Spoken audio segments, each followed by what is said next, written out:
Estabiliza. Isso que é o legal. Sistema de injeção, ó. Na mão, marcha lenta.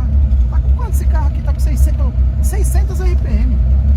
Aonde? Isso é vida, né? Vai se lascar, vai. Também não é por aí não, gente. Eu não ouvi o Pablo, não.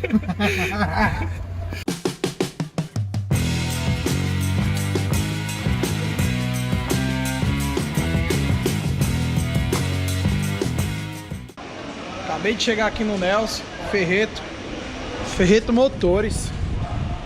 Ó, Heraldo acabou de me ligar, falou que fez uns mapas muito do maluco. 78 Azul Xingu, lá, que veio lá pela Mundurucus, né? Do nosso idealizador aí, o Fábio, que na verdade eu chamo desse carro de Enzo, porque Enzo é o filho do Fábio. Então esse carro aqui ele tá fazendo aqui em homenagem ao filho dele. E esse carro ainda tá descaracterizado. Ficou as duas rodas, queria decidir se ia entrar as flat, né? Ou se ia entrar as SS. Então esse carro ainda ele não sabe exatamente as rodas, mas provavelmente ele falou que vai entrar com as SS mesmo, aro 15 com os Cooper Cobra. Então a gente está acertando toda a parte de peso do carro para depois a gente acertar o alinhamento da suspensão. Então o carro está amarrado, a gente já está aqui com o Heraldo. Heraldo, vamos lá. O que você já fez esse carro? Tá, beleza? Tudo bem? Tudo bom? Isso aqui, ó, para quem não conhece, Heraldo, que esse cara aqui já que é o Tanner, né? Agora tem que falar, né? Tanner, Tanner. É o nome agora, né? Esse cara aqui que já teve passagem Fulltech, G-Pro e agora tá aqui fazendo todo o mapa desse Commodore. Fala aí, você que me fala o que você fez, o que você não fez, a G-Pro, que tudo que você me pediu, eu comprei dentro da sua configuração. Explica um pouquinho pra galera entender um pouquinho mais. Esse carro ele tá trabalhando sequencial a parte de injetor e centelha perdida a parte de ignição. Toda a parte de calibração eu fiz aqui no dinamômetro. Então esse dinamômetro é um Servitec 2025, ele tem freio. Então eu coloco ali, por exemplo, 1500 RPMs e faço o gráfico do carro inteiro a 1500 RPMs. Depois eu vou a 2000 RPM, faço tudo, tá tudo calibrado por tabela. Certo. Então cada ponto do carro, cada lugarzinho tem a quantidade específica, tanto de combustível quanto de ponto. E durante ali o teste eu consigo ver se sobe torque ou diminui torque. O que não significa que eu vou colocar o máximo de torque quando o pé está recuado, porque o carro pode ficar dando tranco, não fica um carro gostoso de andar. Então toda essa parte de calibração é feita aqui no dinamômetro e lógico, né, o que o cliente quer e o que o cara espera que é a puxada final depois sem freio nenhum, para ver inercialmente quanto que o carro tem de potência. Legal. E fala uma coisa para mim, olhando aqui, já mostrando.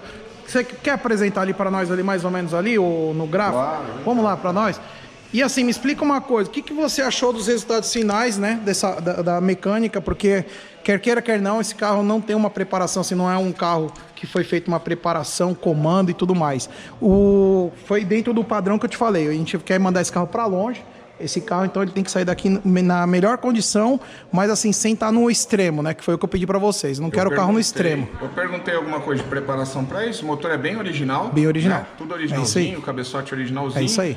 E o que foi feito foi passado, em vez de tucho hidráulico, tá tucho mecânico. Sim. É isso? Uhum. E a gente veio acompanhar aqui o resultado de potência. Se eu colocar aqui o gráfico máximo dele, ó, ele chegou a 129,57 HPs nas rodas, tá? Isso aqui é nas rodas, existe uma perda de transmissão do motor para a roda. Então ele tá com um valor bem maior do que esse aí. E o torque também tá na casa de 24 kg,56 a 3.140 RPMs. Então é isso aqui, para ter uma ideia de como chegou, isso aqui é legal. Por exemplo, esse é o gráfico final dele. Eu vou colocar o gráfico já calibrado, bem calibrado, só que ainda trabalhando em ignição. Esse aqui é o final olha a diferença de um para o outro, tá vendo? Eu venho acompanhando aqui e vejo onde melhora. Então, por exemplo, para acompanhar a evolução dele, eu vou colocar 2 puxadas onde eu só mexi fase do injetor. Olha a diferença só na fase do injetor. O em vermelho é o teste número 4, o verde é o teste número 5. Mostrar tá que vendo? Tem muita gente que não entende absolutamente nada, isso é legal. Aqui, ó, só para explicar pra galera, cada desse aqui é uma puxada. Cada passada, cada um desse daqui, cada número desse é uma passada. Esse carro assim, total resumindo, foram tem 13 passadas. Exatamente, gravadas foram 13 passadas. Legal. Tá, eu começo a gravar ele depois que já tem uma estabilidade de sonda e tudo. Então, por exemplo, nesse caso aqui, ó, a única coisa que eu mexi foi na fase do injetor. E a gente já consegue ver a diferença que deu de alinhar a fase do injetor. Então, ganhou bastante HP, né? Lá pra cima, aqui vai dando a diferença. Aqui em cima, HP nas rodas, né? Sim. W. E aqui, torque nas rodas. Então, sai de 16,56 para 17,36. Depois vou mexer mais um pouquinho e vamos calibrar ponto. Vou adicionar mais uma curva aqui, ó, já mexendo. Essa aqui foi um pouquinho mais de fase. Eu mexi mais um pouquinho na fase. Se eu tirar a vermelha e comparar só as duas anteriores, ó, aqui eu perdi, tá vendo no começo aqui? Então eu voltei a fase do injetor que ele tava bom ali, aqui ganhou. Então aqui eu mudei a fase do injetor, mudei e lá pra cima teve um ganho significativo, tá vendo? Depois disso daqui, ó, da puxada azul que é a melhor, eu comecei a mexer no ponto. E olha a diferença também, ó. Tá vendo? Tô vendo. Tudo isso daqui, ó, é ponto. E olha a diferença de ponto. Vou chamar mais uma curva. Ó, ganhou mais ainda. Isso aqui é tudo ponto, tá? Ponto, combustível, até chegar numa diferença, por exemplo, aqui na puxada 9, que já é vermelho. Olha em comparação com a que eu comecei a testar ponto, que é a azul. Né? Se eu deixar só a azul e ela, pra você ver a diferença que dá o mapa de ignição. Ó, ganhou desde baixo, desde os 2.300 RPMs ali, ó, ganhou, né? E vem ganhando a curva toda, até lá em cima com uma curva já bem mais estável.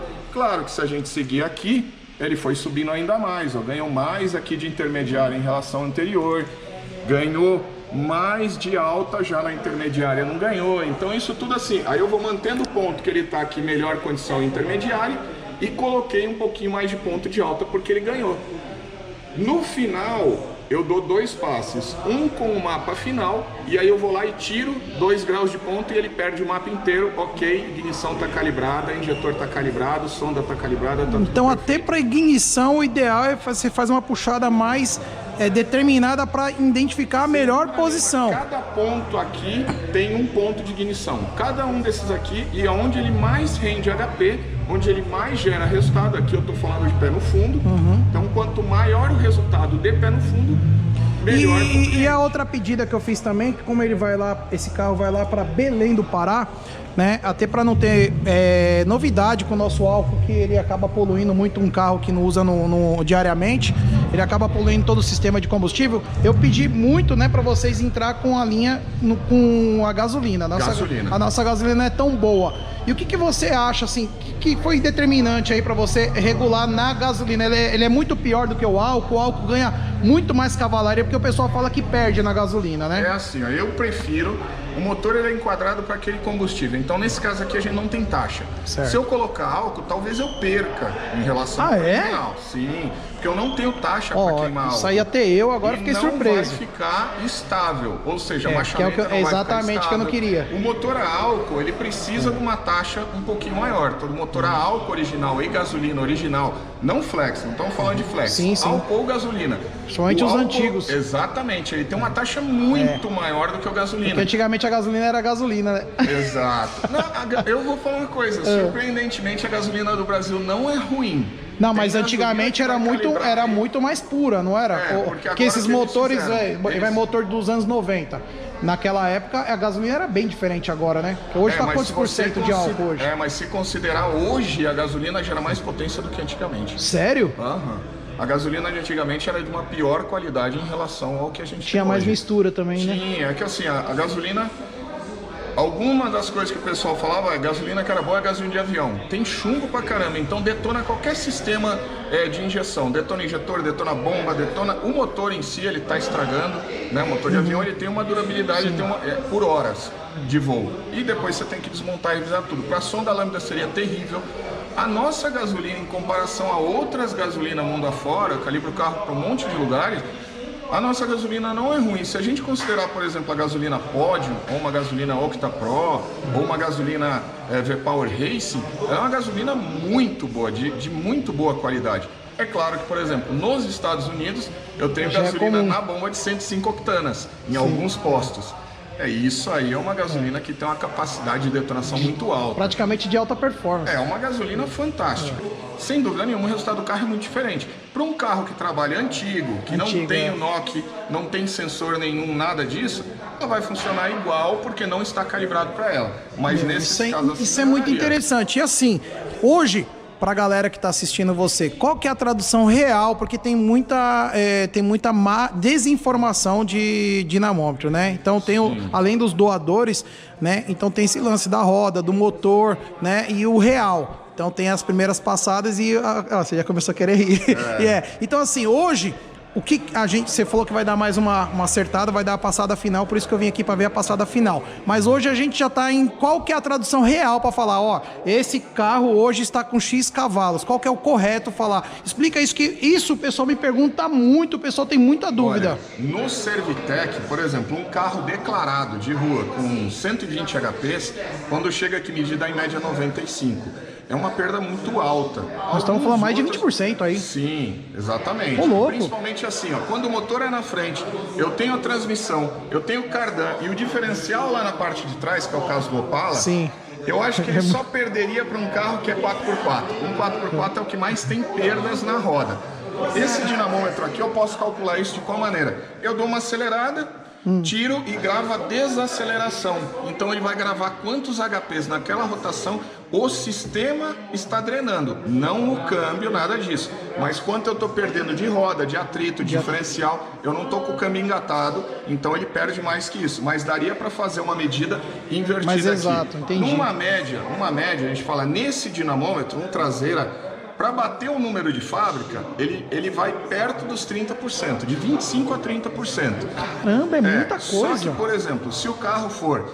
Eu passei, por exemplo, um Porsche. O Porsche, o motor é atrás e a transmissão é grudada nele. Então a perda dele é muito menor. Né? Ele não tem... aqui tem um equipamento gigantesco até chegar aqui. A gente tem o motor gerando, né? Você está convertendo energia química em térmica, térmica em dinâmica, está girando lá na frente, está girando embreagem, conjunto, volante, câmbio, os dois carretéis do câmbio, troca isso para um cardan, chega lá atrás e inverte o sentido de rotação ainda. É muita matéria, é muita massa para chegar. Coisa. É muita então, massa. Assim, por exemplo, quando vem passar um carro transversal, a gente já está na mesma linha, né? O motor está girando naquele mesmo sentido que a roda, não tem que inverter a rotação.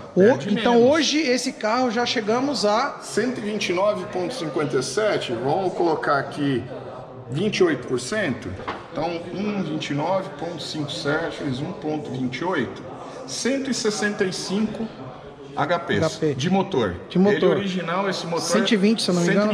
121, né? É isso mesmo. 121, exatamente. Então assim, só pra galera entender, que eu já meio que entendi aqui, esse carro nós estamos ganhando ele.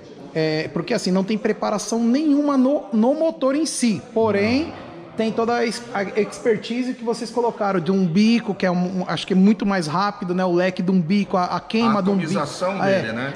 O que você ganha muito na injeção eletrônica é colocar um injetor, que nem nesse carro, gasolina, a gente coloca um injetor que faz um spray muito bom, que atomiza muito bem, ou seja, quebra a molécula de líquido para o mais gasoso possível antes de entrar para dentro do motor. Então, só para a galera entender, esse carro, pessoal, não tem comando, não tem duto feito, não tem cabeçote feito, não tem nada. Esse carro tá totalmente original, é um motor já retentor, já é dos anos 90, né? Não é ainda o gacheta, né? Porém, ainda é um motor dos anos 90, é um motor bem antigo. Então, o que a gente colocou aí?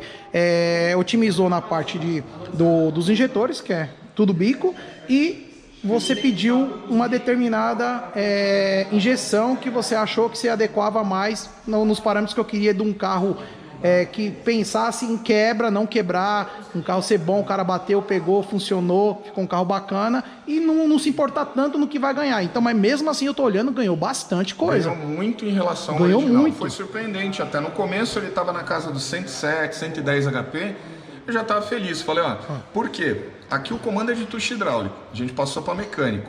O comando de tucho hidráulico, ele trabalha o tempo todo encostado. Então ele tem a duração dele. Sim. Quando a gente vem e coloca mais 0,35 de folga, de regulagem de válvulas, o comando diminui a duração.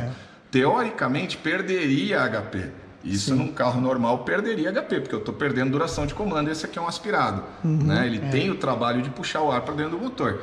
Mas o resultado foi realmente impressionante. Surpreendente. E porque, mas você acha que a escolha da Engie Pro, que foi custo-benefício, né? Show. O valor que ela, uma T5000 com wideband, com tudo, eu posso fazer um mapa avançado, né? Tabela, não sei, completo, tem gente que chama completo, avançado, tabela. Ou seja, até depois eu te mostro qual é a diferença de um mapa. Vou até explicar para vocês aqui o que a gente está falando, porque assim, isso é muito importante. A galera às vezes sai comprando tudo para depois procurar um profissional para fazer o acerto. Aqui a gente está fazendo da forma correta, que é o que eu sempre indico para todo mundo que vai perguntar para mim ou fazer algum projeto conosco lá na NVS. Então, o que eu fiz aqui, mesmo eu tendo as minhas referências, eu sendo um profissional que eu tenho as minhas referências, como já era desde o começo a ideia dessa galera aqui fazer todo esse acerto, então antes de eu comprar qualquer coisa para o carro, eu vim, a gente fez uma reunião, marcou uma reunião, que é o que vocês devem fazer.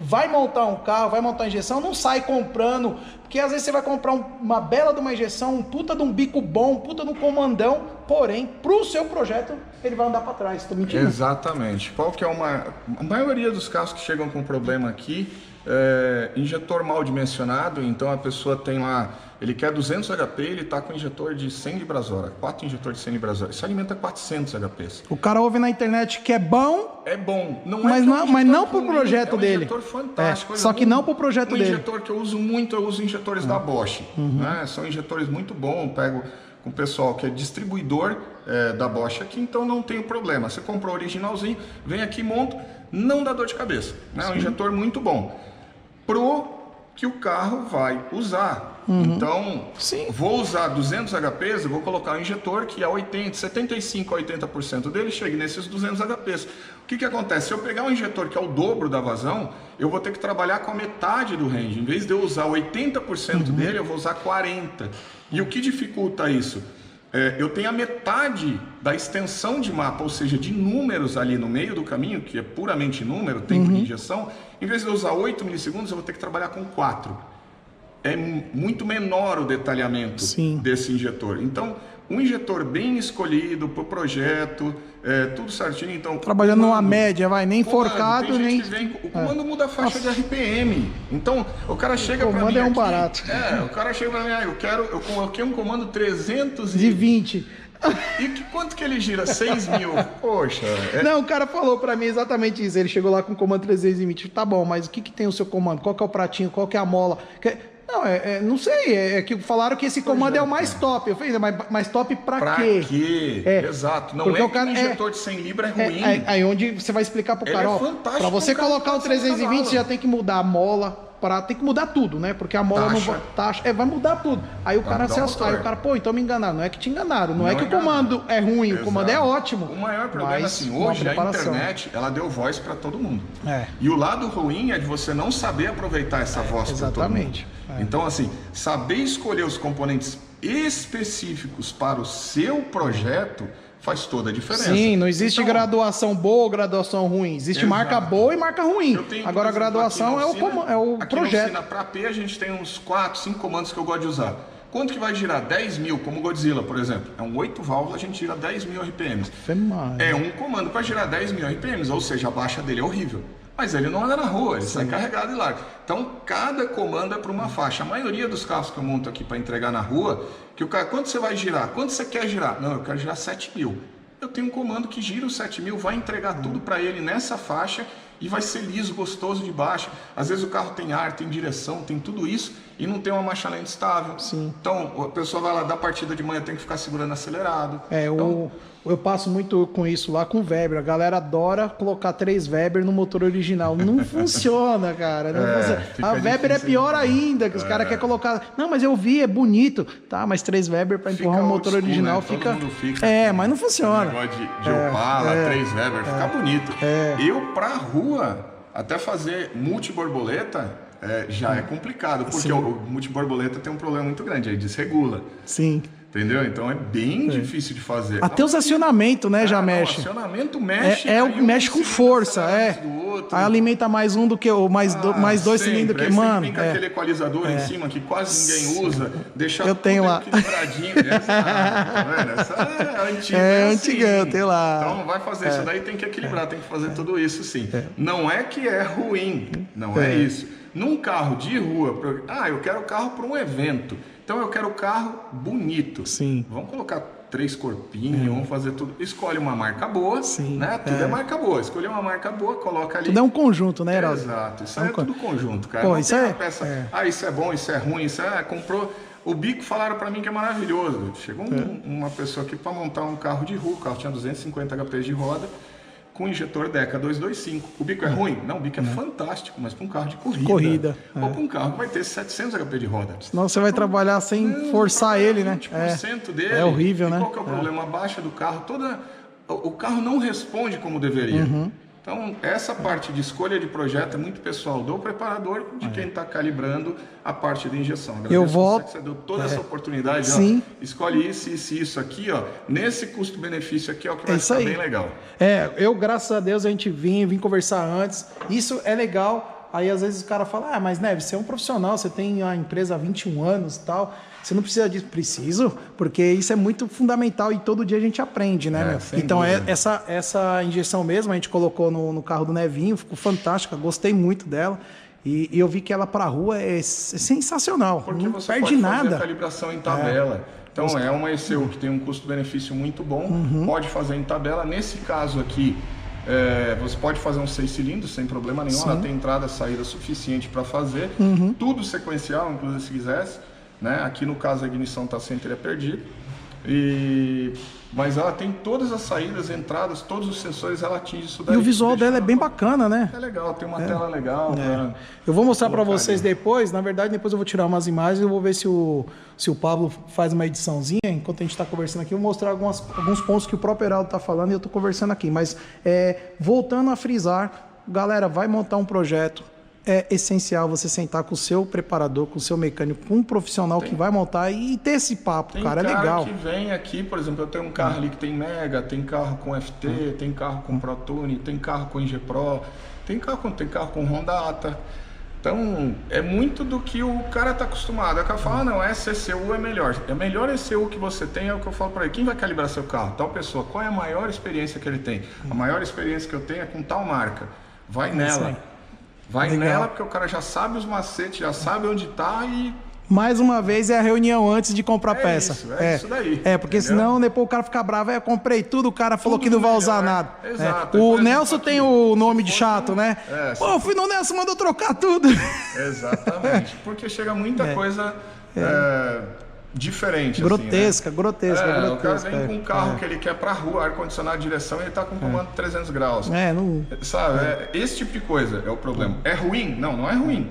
Para esse projeto em si, para que ele vai usar, não é adequado. O brasileiro ele é muito imediatista, né? Ele gosta de tudão, né? Eu quero um carro. O que você quer? Não, eu vou levar as crianças na escola, mas eu vou pra corrida também, mas depois da corrida eu vou pra igreja com o carro, vou fazer compra, e tem que ser econômico, hein? Tem que ser econômico e não pode quebrar. Então, assim, ele é imediatista, ele quer tudo ali, tudo. Então, calma, gente, calma, vamos devagar. Então, nem sempre o mais caro, o mais forte é o melhor, o tudão, né? Que o pessoal fala, o meu carro vai ser tudão. Tá bom, mas você vai fazer o que no motor?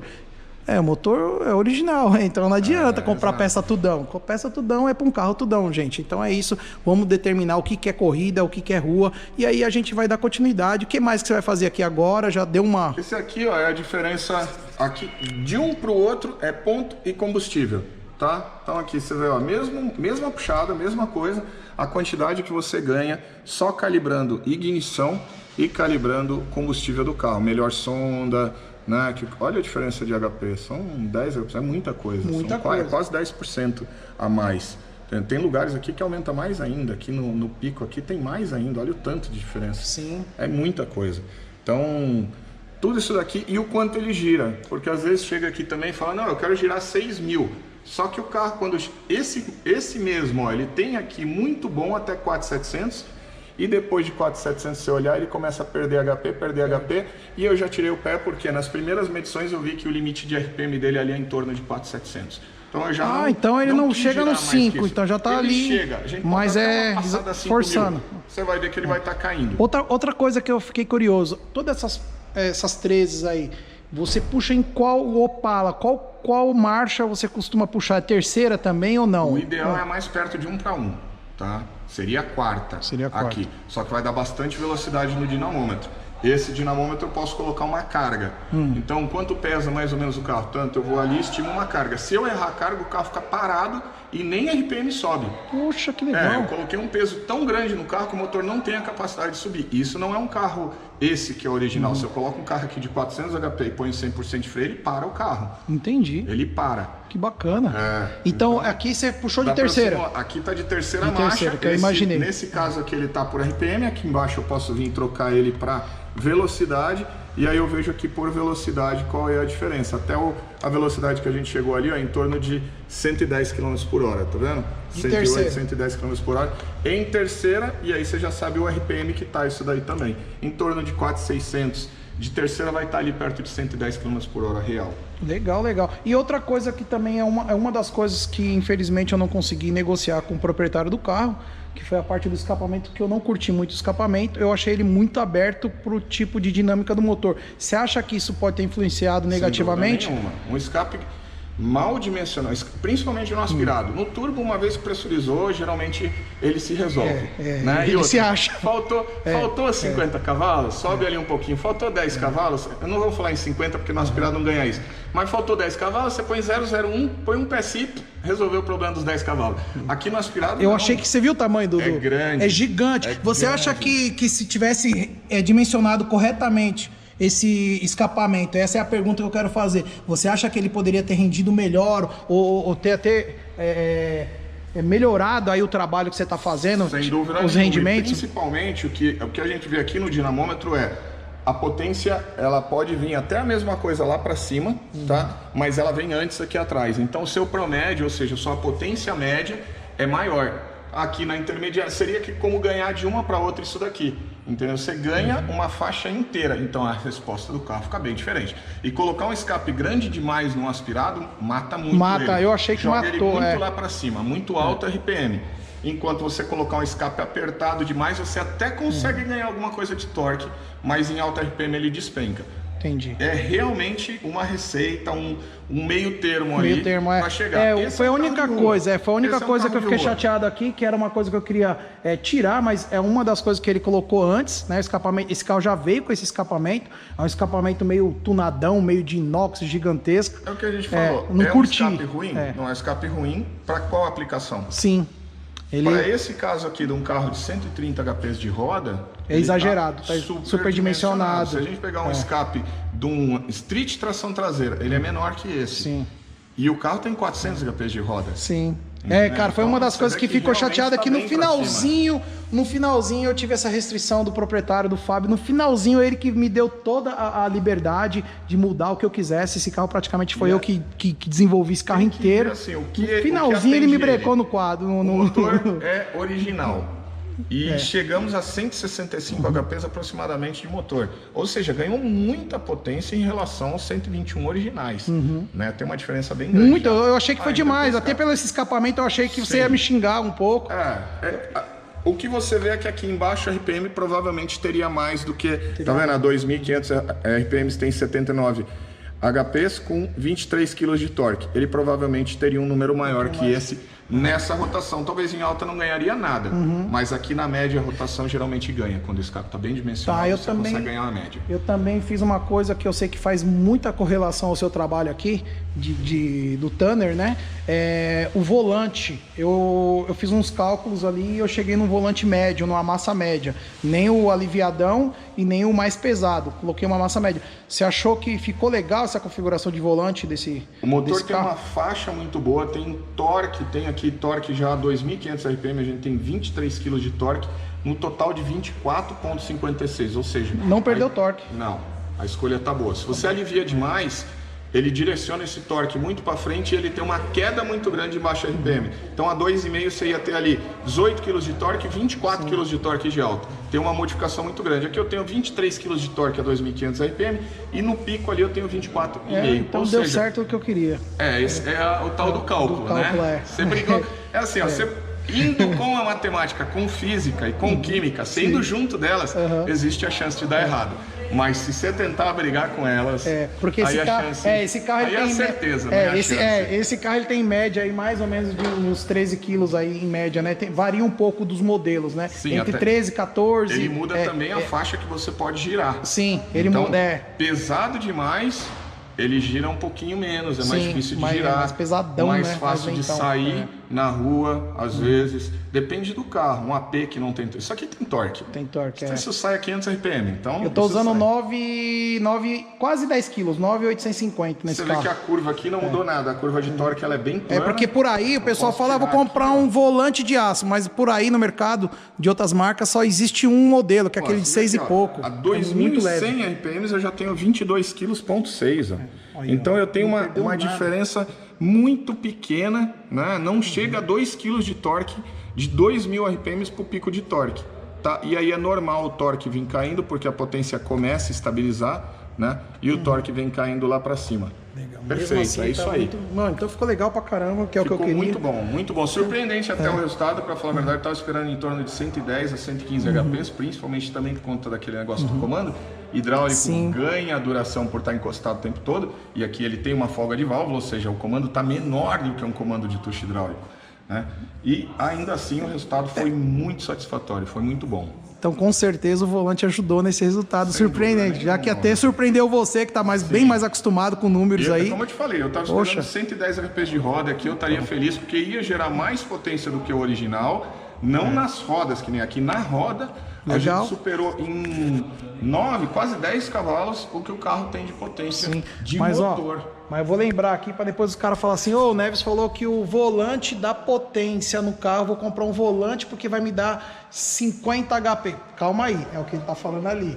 É todo um conjunto, é tudo uma melhora. Então não é que o volante deu cavalaria, é que o volante ele melhorou, auxiliou, né? E ele, ajuda a manter a curva de torque mais plana. Sim, então, até a aceleração ele melhora, porque ele é mais leve, ele chama um pouco mais rápido também a aceleração, né? Muito pesado é ruim para aceleração, muito leve acelera muito, mas não tem inércia. Não tem inércia, não tem bateria. Torque, É uma bateria, o volante é uma bateria do motor. Se você tirar peso demais dele, quando você tenta sair na rua, o carro quer apagar. E eu costumo falar que até da onde o cara mora, eu auxilio o pessoal a qual volante usar, porque a NVS a gente tem várias configurações de volante. O pessoal fala, eu quero um volante. Meu, não é assim, o que você tem? E você tem uma ideia, eu sou tão chato que eu vejo até onde o cara mora. Por exemplo, em Minas... As ladeiras lá é tudo íngreme demais. Então, em Minas, eu não costumo mandar volante muito aliviado para lá, porque o cara não sai na rua. Que lá as ruas, você já conhece Minas lá?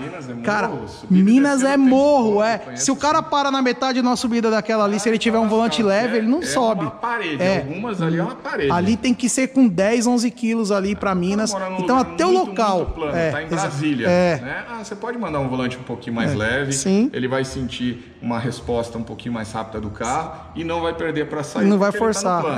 Agora, em Minas, realmente não dá, então tem muito disso. É isso aí. A galera fala muito isso com suspensão, né? Eu comprei uma peça nos Estados Unidos. Então, mas os Estados Unidos, ó a rua dos Estados Unidos, ó a rua daqui. Aqui é diferente. Aí a gente mudou totalmente o padrão. Muda tudo. Então, o volante estraga, também... né? Estraga. Eu tenho casos que eu comprei suspensão lá atrás para cá e estraga. Mas estragou com 2 meses. Aí você fala com o americano e fala, cara, impossível. Aqui aguenta mais de ano, mas é isso aí. Só que você chega aqui, olha a qualidade da rua e olha a qualidade da rua. rua de sim. lá, você fica surpreso. Aqui eu vou te falar, o cara que aprendeu a fazer suspensão no Brasil, ele pode fazer para tanque de guerra. É bem isso, porque não vai ter esse tipo de... É o tipo de problema que quem faz suspensão nos Estados Unidos não tem. Sim, não tem tanto buraco. E muita gente que vem, né? Também, né? Você é um cara, conhecido aí lá fora, você já viu lá fora como é que funciona, é mais fácil você entender, mas é legal que muita gente fala, suspensão, os caras lá fora é fera, não é não. Se os caras lá fora virem fazer aqui no Brasil, tá ferrado, porque aqui o cara que aprendeu a fazer suspensão pro Brasil, cara, aqui sim é fera. E dura. Porque aqui o cara já sabe que vai estragar com aquela válvula tão fininha. Sim. Então ele monta dupla, ele monta de outra maneira. Ele muda faz tudo. muito reforçada. A haste é aqui é pra guerra. Grossura. Exatamente. Eu brincar, o que você precisa me mandar não é um amortecedor street, é um amortecedor de rally. Isso aí. Entendeu? É pra pular barranco. Aí chega aqui e aguenta, senão sofre mesmo. Então vamos lá, vou deixar você trabalhar agora, dar as configurações finais e vamos ver essa passada que aí eu quero gravar essa passada. Vamos gravar? Vamos dar mais uma giradinha nele? Vamos lá? Vamos calibrar o dinamômetro e dar uma puxada pra todo mundo. Então vamos embora. Beleza, vamos embora. Bom, vou ligar os exaustores agora. Vou mostrar pra você mais um pouquinho aqui como é que ficou aqui bem montado esse motor. Esse aqui que eu tenho alguns vídeos eu pintando esse motor, eu pintando esse cofre. Esse cofre aqui eu virei funileiro, virei tudo nesse carro. Esse carro eu trabalhei muito. Bom, vamos lá. Tô com o mestre Heraldo aqui. Vou fechar a porta aqui pra mim não cair do carro.